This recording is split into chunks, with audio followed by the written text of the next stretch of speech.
This is the VOA Special English Economics Report. The world's two biggest economies and their trade ties are important to global economic progress. China accounts for nearly half of the world's economic growth.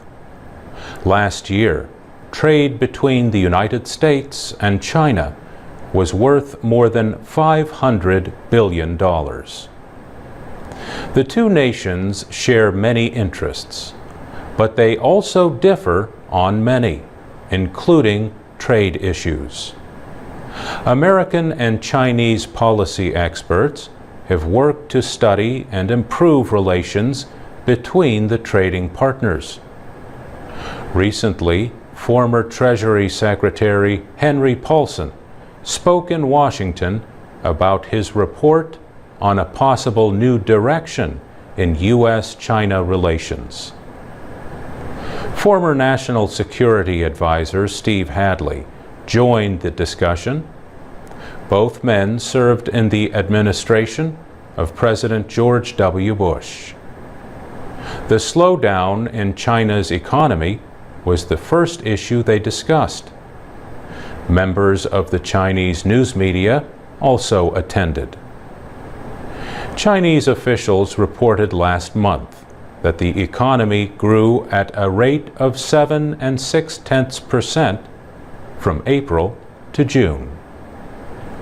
That is China's slowest growth rate in more than 3 years. The Chinese economy needs a high growth rate in order to provide jobs for its huge workforce. The People's Bank of China cut its main interest rate twice in July to support lending and economic growth. Mr. Paulson said he thinks government measures to control lending will work over the short term. I would be quite surprised, he said, if they don't grow somewhere between 7.5% or 8% this year. But there are important economic issues waiting in the future. Much of China's economic activity depends on investment by state-owned and foreign companies. Mr. Hadley said China's economy, its gross domestic product, or GDP, depends on investment too much.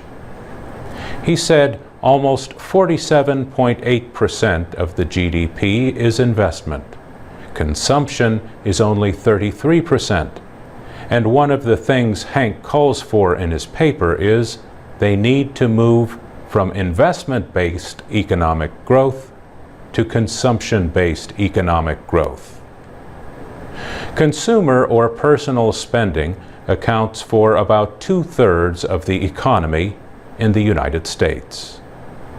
And that's the VOA Special English Economics Report. Join us next time for part 2 of our report on economic ties between the United States and China. For transcripts, MP3s, and now PDFs of our programs for e-readers, go to voaspecialenglish.com. I'm Mario Ritter.